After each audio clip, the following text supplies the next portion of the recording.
கொஞ்சம் 1 கிலோ அளவுக்கு பீஃப் எடுத்து வெட்டி க்ளீன் பண்ணி வச்சுக்கிறேன். 1 ஸ்பூன் அளவுக்கு இஞ்சி உப்பு சேர்த்துக்கலாம். 1/4 ஸ்பூன் மஞ்சள் மிளகாய் தூள் சேர்த்துக்கிறேன். காரம் 2 டேபிள் ஸ்பூன் அளவுக்கு தயிர் சேர்த்துக்கலாம். தயிர், மஞ்சள் தூள், மிளகாய் தூள், இஞ்சி பூண்டு பேஸ்ட் நம்ம சேர்த்து இதை அழகாக கொஞ்சம் வேக வச்சு எடுத்துக்கலாம். நம்ம இது கூட கொஞ்சம் மிளகுத்தூள் சேர்த்துக்கலாம். மிளகுத்தூள்லாம் சேர்த்துட்டு நல்லா இதை பிரேக் கலந்துட்டு நம்ம அதை கொஞ்சம் வேக வச்சு நம்ம எடுத்துக்க போகிறோம். திட்டமாக தண்ணி வைங்க, ஏன்னா கறியில் ஏற்கனவே தண்ணி விடும்.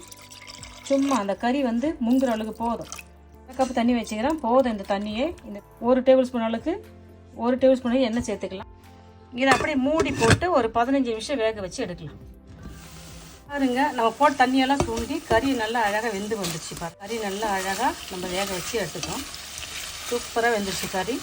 நீங்கள் குக்கரில் கூட ஒரு 4 விசில் 5 விசில் போட்டு வைக்கலாம். நான் குக்கரில் வேக வைக்கல, வானிலையாக தான் வேக வைக்கிறேன். நம்ம கொஞ்சம் ஆற வச்சுட்டு இது கொஞ்சம் மசாலா போட்டுக்கலாம். இதை அப்படியே ஆற வச்சுட்டு நம்ம கொஞ்சம் மசாலா ரெடி பண்ணிக்கலாம். சோம்புத்தூள் 1 ஸ்பூன் எடுத்துக்கிறேன். மஞ்சள் தூள் எடுத்துக்கிறேன். ஒரு 1/4 ஸ்பூன் மஞ்சள். கரம் மசாலா தூள் 1 ஸ்பூன் எடுத்துக்கிறேன். மிளகுத்தூள் 1 ஸ்பூன் எடுத்துக்கிறேன். கொஞ்சம் ரெட் சில்லி ஃப்ளாக்ஸ் கொஞ்சம் எடுத்துக்கலாம். வினிகர் 1 ஸ்பூன் எடுத்துக்கிறோம். கொஞ்சம் லெமன் எடுத்துக்கிறோம். லெமன் ஒரு 1/2 ஸ்பூன் எடுத்துக்கிறோம். சோள மாவு 2 ஸ்பூன் எடுக்கிறோம். 2 ஸ்பூன் சோளம். இதில் ஒரு முட்டை சேர்த்துக்கலாம்.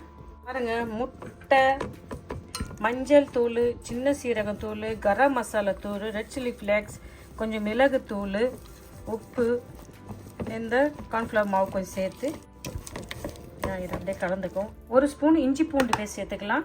ஒரு 1/4 ஸ்பூனு மிளகாய் தூள் சேர்த்துக்கலாம். இஞ்சி பூண்டு பேஸ்ட்டு கொஞ்சம் மிளகாய் தூள் சேர்த்து நம்ம இதை அழகாக கலந்து எடுத்துக்கலாம். உப்பு, காரம் உங்கள் விருப்பப்படி இதில் சேர்த்துங்க. சாஸ் ஒரு 1/2 ஸ்பூன் சேர்த்துக்கலாம். 1/2 ஸ்பூன் சோயா சாஸ் சேர்த்துக்கிறோம். மசாலா ரெடியாக இருக்குது. இப்போ இந்த கறியை நம்ம தூக்கி அந்த மசாலாவில் ஆட் பண்ணிக்கலாம். வச்சு இந்த பீஃபில் சேர்த்துட்டோம். அந்த மசாலாலாம் இந்த பீஃபில் போடுற மாதிரி நல்லா அழகாக கலந்துக்கலாம். அழகாக எல்லா மசாலாவும் அந்த கறியில் படுற மாதிரி நம்ம கலந்து எடுத்துக்கிட்டோம். இதில் நம்ம ஒரு பீஸை எடுத்து எண்ணெயில் போட்டு நம்ம வறுத்து எடுத்துக்கலாம். பாருங்க, எண்ணெய் சூப்பராக ஒரு பீஃப் நம்ம செய்கிறோம். நல்லா இன்றைக்கி பசிக்கும், எல்லோரும் நிறைய சாப்பிட்லாம். இதுக்கு அழகாக ஒரு கிள்ளி போட்ட சாம்பார், மிளகு ரசம், தக்காளி ரசம், சாதம் அருமையாக இருக்கும். இல்லை நீங்களும் இப்படி செஞ்சு பாருங்கள் ஒரு முறை. பீஃபில் தான் செய்யணும் கிடையாது, மட்டனில் கூட நீங்கள் ட்ரை பண்ணி பாருங்கள். மட்டன் நல்லாயிருக்கும். இதில் எதனா ஒரு மசாலா உங்களுக்கு உடம்பு கொத்துக்கலன்னா தயவு செய்து சேர்க்காதீங்க. இதில் இருக்கிற உப்பு, காரம் உங்கள் விருப்பப்படி. இல்லை கொஞ்சம் காரம் எக்ஸ்ட்ரா வேணுன்னா அழகாக சேர்த்துக்கலாம். காரம் கம்மியாக இருக்கணும்னா இதை கொஞ்சம் காரம் கம்மி பண்ணிக்கலாம். மிதமாக வேக வச்சு நம்ம எடுக்க இதை திருப்பி விட்டு நம்ம பொரிக்கலாம். மிதமான சூட்டில் அழகாக பொரிச்சு எடுக்கலாம். போதும், இதை நம்ம எடுத்துடலாமா? எல்லாத்தையும் எடுத்துட்டு நம்ம இதை போட்டு அழகாக வறுத்து எடுத்துடலாம். மீது எடுத்துட்டு நம்ம அழகாக அழகாக இதை இதில் போட்டு பொரியமாக வறுக்கலாம். அப்படியே இதை திருப்பி போட்டுட்டு நம்ம வறுக்கலாம். சரிண்ணா, வாங்க. இதை அழகாக நம்ம பொரிச்சு என்ன சேர்த்துக்கிறோம் அதே எண்ணெயிலையா நறுக்குன பூண்டு கொஞ்சம் சேர்த்துக்கிறோம். நம்ம நறுக்கின பூண்டு சேர்த்துக்கலாம். கொஞ்சம் கருவேப்பிலை சேர்த்துக்கலாம். பொடியாக நறுக்குன ஒரு சின்ன சேர்த்துட்டு நம்ம அழகாக வந்து வதக்கி வச்சுக்கலாம். அழகாக இதை கொஞ்சம் கேப்சிகம் அழகாக நறுக்கி சேர்த்துக்கலாம். அழகாக இது வதங்கிட்டும் அதை வச்சு அழகாக சேர்த்துக்கலாம்.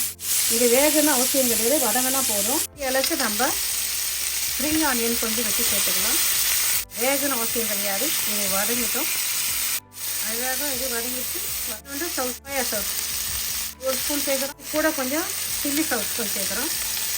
சும்மா ஒரு ஸ்பூன் சேர்த்து காரத்துக்கு ஏற்றுக்கலாம் சேர்த்துங்க.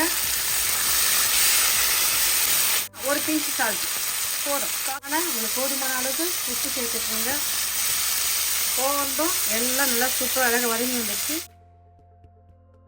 பொரித்து வச்ச பீஃப் சேர்த்துட்டு அப்படியே வதங்கிக்கலாம். அவ்வளோதான். பாருங்கள், என்ன சூப்பராக நம்ம ஒரு பீஃப் ஃப்ரை பண்ணிட்டோம். இது போல் செஞ்சால் பீஃப் சாப்பிடாதவங்க கூட சாப்பிடுவாங்க. அந்த வாசனைக்காகவே சாப்பிடுவாங்க. எவ்வளோ ஒரு கலர்ஃபுல்லாக, எவ்வளோ ஒரு அழகாக ஈஸியாக செஞ்சுட்டு போகிறோம். நம்ம இது கூட அப்படியே கொஞ்சம் லைட்டாக கொஞ்சம் கொத்தமல்லி தழை தூவிக்கலாம். வாங்க சாப்பிட்டு பார்க்கலாமா? பாருங்கள், என்ன சூப்பரான சுவையான அழகான ஆரோக்கியமான ஒரு பீஃப் ஃப்ரை பண்ணிட்டோம். பாருங்கள், என்ன சூப்பராக இருக்கும். பாருங்கள், சாப்பிட்டு பாருங்கள். என்ன சூப்பரமாக காரம் சாரமாக நம்ம அழகாக ஒரு பீஃப் ஃப்ரை பண்ணிட்டோம் பாருங்கள். வீட்டில் இருக்கிற பொருளை வச்சு ஒரு எளிமையான முறையில் நான் உங்களுக்கு ஒரு பீஃப் ஃப்ரை பண்ணி செஞ்சு காமிச்சிட்டேன். நான் செஞ்ச இந்த வீடியோ எனக்கு ரொம்ப பிடிக்கும்னு நினைக்கிறேன். நீங்களும் இதே மெத்தட் செஞ்சு பார்த்துட்டு நான் செஞ்ச இந்த பீஃப் எப்படின்னு சொல்லுங்கப்பா.